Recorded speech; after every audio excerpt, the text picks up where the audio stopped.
我他妈干你娘啊！核四要重启的话，妈的民进党全部给我去下跪，反核误国，反核毁台，最好给我跪牌在核四那，荒谬到极点。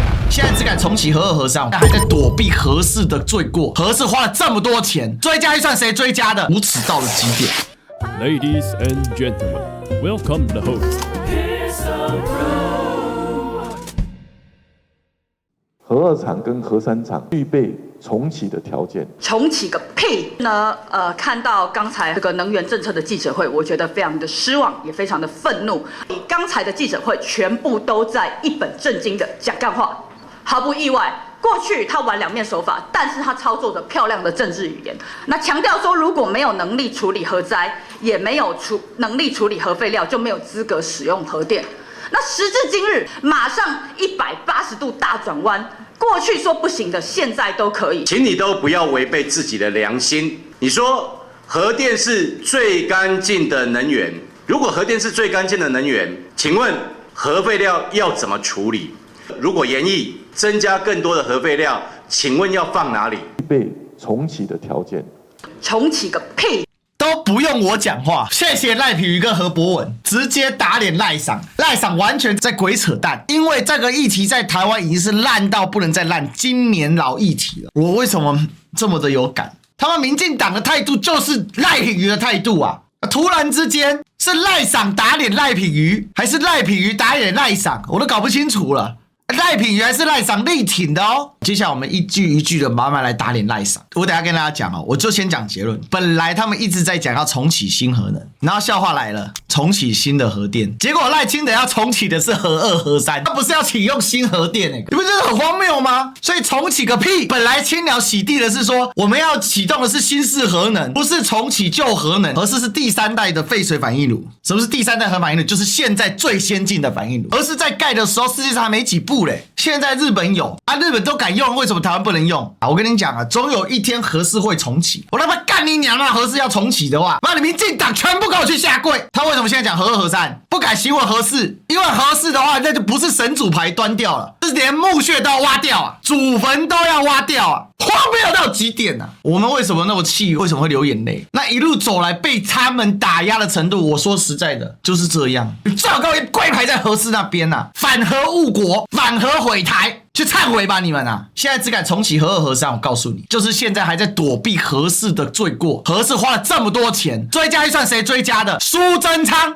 苏贞昌好意思在四大公投那边啊，反核真有力，无耻到了极点。到台湾人民原谅你们，我跟你讲，不会有人原谅你们，别起来了。核四迟早要重启的，大家听我这一句，核四迟早要重启的，我敢预言2026年3月21号。台湾没有其他出路了。现在一个伊朗打仗，霍姆兹海峡被卡住，然后以色列开始在炸伊朗天然气设施，炸伊朗的石油设施，伊朗去炸了卡达的天然气设施，全世界几乎要断气了。然后结果你看业力引爆，伊朗打仗，民进党投降，可不可笑？这就是事实啊。那请问这几年我们被你这样骂假，被你们攻击假，那也没什么好委屈的啦。他要当民进党党主席，他要当民进党总统，抱歉，这就是你的锅。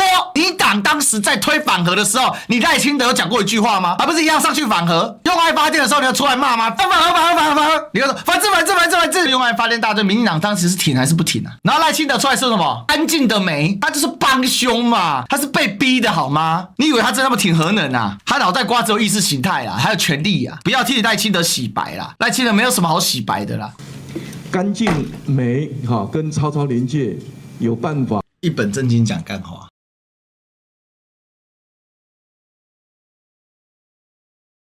朋友都建议这个电力我们是不是应该要多元使用？公投都投几次了？什么很多朋友建议，那是怎样？昨天晚上睡觉的落枕，突然想到是不是莫名其妙啊？多少人跟那个民进党讲了，打死不转弯。今天突然转弯，为什么？因为美国人讲话了嘛。那我在这里也跟大家报告，就是说立法院感谢立法院。然后突然之间会感谢立法院呢？立法院不是人大代表吗？立法院不是都是共产党吗？你看当初柯建铭怎么讲？罪行是一样，都是亲中卖台囤共嘛。总共多少人会被罢掉？当然全部会被罢掉啊！我从来讲话都是如此，每一个人所犯的罪行是一样，都是亲中卖台囤共嘛。要被罢免多少才算大成功？大成功就全部就下来了。31个全部下来，到今天还是认为31个全部下来，人家有低效。少，不成功呢？没有不成功，至少我有一个过半。中成功是多少席？31全部下来，叫大成功。大成功，10到20席中成功，至少会6席嘛。你放心了，一定大成功了。一定大成功，至少6席是小成功。不可能只有6席的。不可能只有6席，如果不成功，就是6席以下。不成功，那个是不可能发生的。总共多少人会被罢掉？当然全部会被罢掉。我从来讲话都是如此，每个人所犯的罪行是一样，都是轻中。卖台的立法院赖场说谢谢立法院，太夸张了，各种打脸。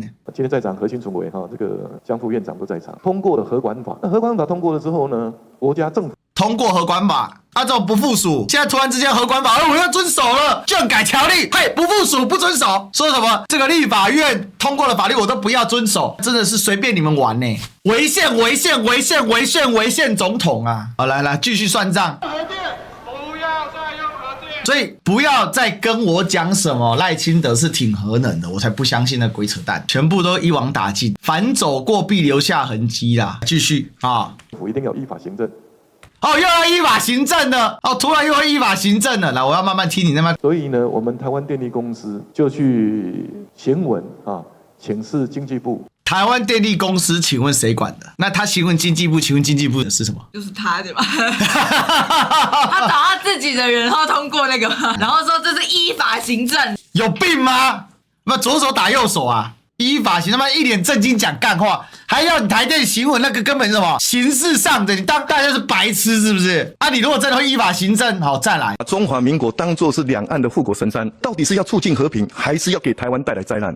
辩论会上面自己讲出来，后来口误说中华民国宪法啦，不是他会依法行政吗？那他这边说他的台电行文经济部，他妈笑死人了，要或不要你一句话而已啦。你中了嘛，公卡电话去台电说，那边时准备重启核电，是那边重启个屁！我跟你讲啊，明天那边来啊啦，你做官做个屁！我跟你讲，明天台电乖乖跪在总统府前面，也要跪求重启啊。核1厂、核2厂、核3厂，哪一个厂具备了重启运转的条件？为什么核4不做？经济部经过审慎的这个评估之后，回给台湾电力公司的公文是核2厂跟核3厂具备重启的条件。这个时候经济部又可以你看那个得意的嘴你看重启核电都是我的功劳。你知道为什么他这么得意吗？他在讲给川普听他在讲给美国听因为美国人就是要赚核电这一块啊。那现在呢，台湾电力公司已经在准备重启的程序当中。之前台湾电力公司所做的那些报告都说，不具备重启条件呐，那现在又可以重启了。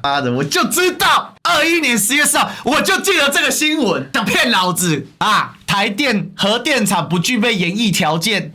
逐步降低依赖，核1厂已进入除役阶段，核2、核3厂现有机组不具备研议条件，包括超过法定研议申请基础所在的地方政府反对，又过核废料问题仍待解决，会逐年降低对核电依赖，协助发展绿电。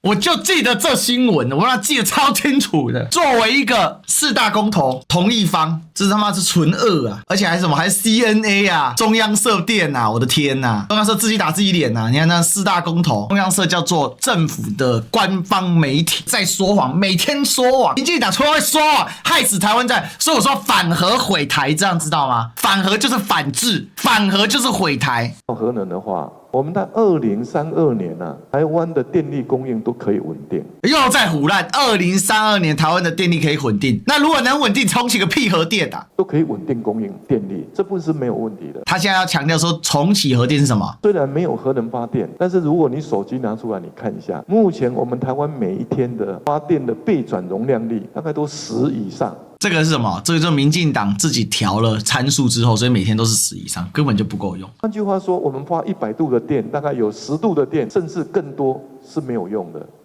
等一下，刚刚第一次听没听出来？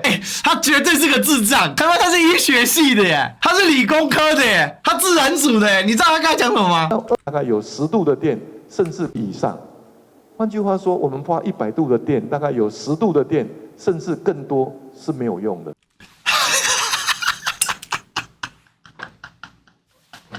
他说我们发100度的电，大概有10度或是以上是没有用的。他知道什么是备转吗？备转意思是说我有这个能力，但我不发那么多。他在讲什么啊？我的天哪，他疯了是不是？受不了。这个也是我们考虑的。那后续人工智慧发展的人工智慧的时代，因为算力所需求的电力我们也必须要考量在这里面。好，我做这样跟大家做这样的说明。所以他们现在新的讲，终于想了那么久终于想到了理由是什么？务实考量非替代绿能。想了那么久，终于想出理由了。不是不是这样子的不可以不是缺电不是缺绿能是因为人工智能 AI 的关系，所以我们缺电，我们是务实考量是朝野共识啦，不是我们的问题啦，都是国民党的错啦，是马英九啦，笑死人了，要变朝野共识了，太夸张了，真的他妈太夸张了。所以呢，我们重启核电前提不变对不对？安全又是马维拉，马英九又上来了永远都有马维拉。行政院马上又出来洗地了，行政院发言人李慧芝马上出来讲话，叫发言人出来洗地，两个必须3项原则坚持不改。左院长会按计划来推动啾咪马上柯文哲出来嘲讽他了。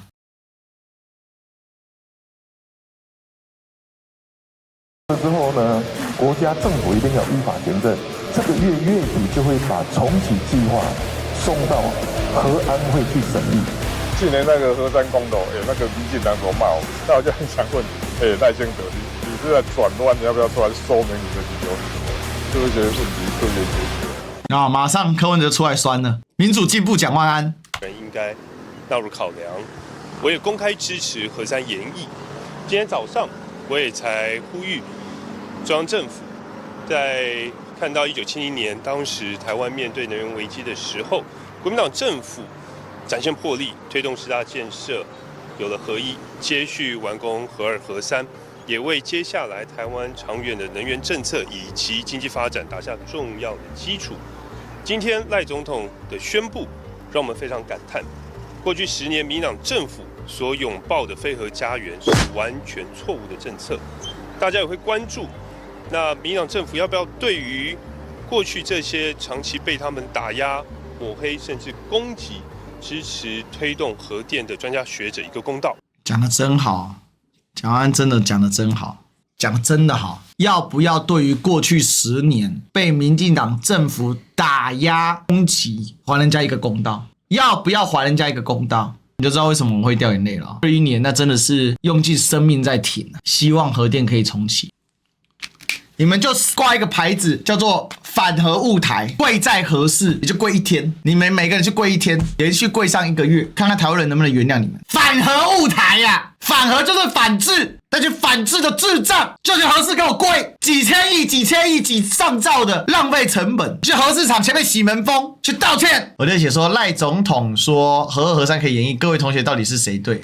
这个真的很经典。这个第一个是有学者齐发声7大理由反对核三重启，万年核废再留子孙，断层区经过核三厂区机组老化难以确保核安，核三剥夺屏东人发展权，永和的始终不敢面对以邻为祸的心态，7大宗罪然后呢，但是大家还记得当年有没有用爱发电大队？有没有看到蔡英文发功了还有当年站出来告别核电，核电规定还贴在他身上你看。然后再来呢，反核团体的崩溃。赖总统重启核电，反核团体可能总统以前就爱核电，只是没让大家知道啦。妈妈气候行动联盟常务理事、台大大气科学系退休教授徐光荣表示，可能赖总统以前就很喜欢核电，只是没让大家知道。然而个人喜好是一回事，当了总统才知道核电并不适合台湾又是一回事。核二厂的离三角断层只有短短数公里，核三厂下也有断层构造，全世界没有核电厂是盖在断层上的。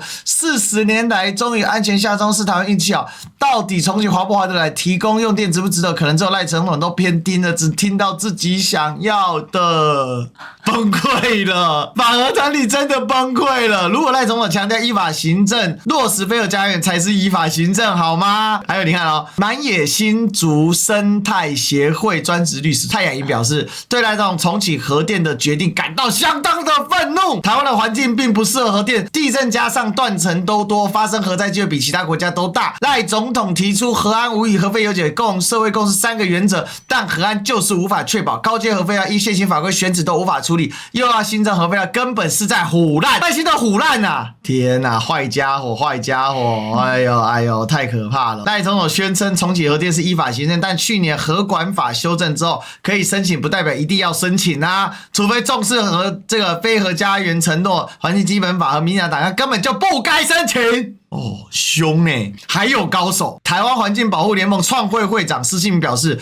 如果赖总统强调依法行政，落实非核家园才是依法行政。核管法修法并没有规定运转执照届期后的核废电厂一定要评估再运转，环境评估法也有非核家园规定。赖总统看起来这次是真的想要评估再运转可行性，这抵触了法律规定，非常不妥当。哇，你说赖总统不妥当？台湾需要用电，但核电外有更多的选择，这不要命了哈！这些人他妈的是不是没体会过柯文哲啊？太夸张了，真的是太扯了，非常嚣张啊！李佑昌谁呢？前民进党秘书长，前新竹市市长，不用借题发挥，非核家园是各党共识哦。来，我们来看一下啊，李佑昌今本日5号前进新北3替民进党新北市议员卓冠廷站台，记者询问蓝营抛出的质疑，李佑昌我觉得国民党也不用借题发挥，往自己脸上贴金啊，非核家园是各政党共识啊，且完成法律里面呢，这是全民共同努力的方向与目标。所以呢，多元的能源法一直是政府在思考的，核管法其实规范的条件跟程序，当然要符合民进党一直以来的主张，就是核能必须在安全且核废规划有结果的情况下才能进行。刘畅说啊，这个国民党不要建立欣喜啊，这是一个严谨的程序啊，继续崩溃，各种崩溃耶。自由时报已经把时程给出来了，核2029年就要重启了。我跟你讲，从今年开始啊，连续3年，2026、2027、2028、2029，每年都可以酸爆这些垃圾。世纪大转弯，非核一场后代价全民扛。中东开战，油气受阻，能源供应岌岌可危。赖之后，这才意识到一个现实：民进党坚持多年的废核党纲根本不可行。他最近重新表态支持核2、核3重启，甚至公开感谢立法院去年通过核管法修法。可见，如果不是电力安全逼近临界点，非核家园这次也不可能出现世纪大转弯。在考虑重启核电理由，除依法行政，也兼顾国际低碳电力以及人工智慧时代的算力跟电力庞大的需求。表面上前瞻规划其实是迫于能源的无奈，所以依法行政不过是托词啊。若非火烧煤麻电力缺口，怎么可能愿意承认能源错误呢？10年非核建设代价，终将民众与产业来承担。非核代价包括昂贵绿电、启动虚量竞价带来的高成本、用电户的不安全感、反映高成本的电价，以及屡次调整电价之后的通膨。早在俄乌战争爆发之后，欧洲国家及日本进行核能政策调整，中东战争爆发更让他们看清现实。欧盟执委会主席冯德莱恩日前表示，欧洲放弃可靠的、可负担的低碳能源是战略性错误，这是每一个都可以拿来打他们的脸。台湾执政却在执政党的固执之下坚守非核立场，忽略电力缺口供应风险，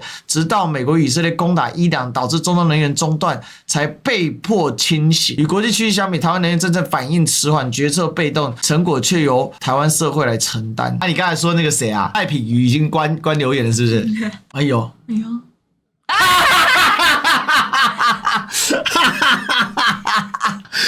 啊！笑死，又一个玻璃心崩溃的，我无言的。你看民进党立委哦，这超没品的立委哦，跟他幼稚鬼没什么两样，动不动在封锁别人。民进党有一个黑名单，就是不要让我露出这样，我们属于他锁定的目标。好几个那个戴伟山啊，新北市的议员啊，你看。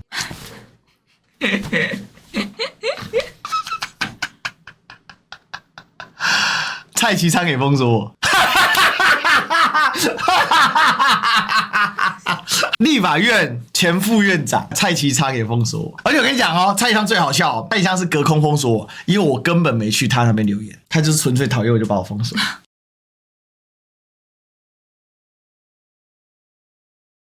简单来讲啦，民进党这一次的转弯，我觉得对他们的杀伤力3张神主牌嘛，抗中保台神主牌现在摇摇欲坠。其实25年被大打脸嘛，被死神主牌已经基本崩盘了嘛，反核神主牌这是第3张神主牌，赖清德转弯的当下已经彻底的碎掉了。3张神主牌每一张留着，所以这就是为什么26年我一直跟大家讲，民进党一定会输。但是最大的挑战是来自于内部的挑战，就是在野党能不能团结，蓝内先合才可以有蓝白合，有蓝白合才能倒赖清德所以这件事情它是一个连锁的连贯的，这个是我要跟大家报告的。为什么我最近对于就是在国民党内部的这些杂音我特别的反感？你也看到了21年的时候郑主席有没有站在第一线，反核啦，公投的时候有没有站在第一线？所以希望大家把所有的精神都拿来对付民进党。民进党之所以可以嚣张跋扈，就是因为蓝的总是闹分裂，到现在还有人在选什么党主席选举延长赛，不是这样吗？所以对付民进党有多难，对付郑丽文更加容易，所以他们选择对付郑丽文，而不是对付赖清德。民众党自己内部的团结